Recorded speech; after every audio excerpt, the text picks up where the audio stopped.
Morning. Our gospel contains very human reactions. The people of the Samaritan village would not want Jesus to pass through their village. Kasi po, may mainit na away sa pagitan ng mga Hudyo at ng mga Samaritano. If you're following the readings, you will know that that was the situation during the Jesus' time. And so they were going to Jerusalem, and when the people of Samaritan village knew, they did not allow Jesus and his company to pass through their village. And what was the reaction of the two disciples of Jesus, James and John? Paulanan natin ng apoy ang mga yan, Panginoon. Violence. But Jesus said, no, violence will not solve this problem. Let us go by the other way. And here, my dear sisters and brothers, there is a very important lesson here. Violence is not the solution.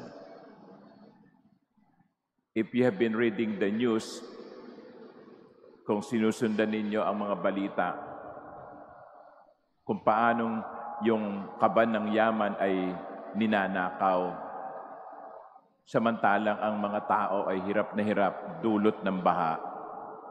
Kung hindi pa kayo galit ngayon, bakit? No? Kung hindi pa kayo nakakaramdam ng galit dahil sa mga nakikita niyo, bakit? Dapat tayong magalit sapagkat ninanakawan tayo. Pero ano ang solusyon?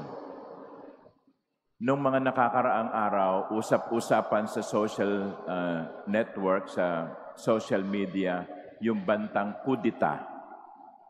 A group of people would want to take over in a violent way, in a revolutionary way, the government. That is not the solution.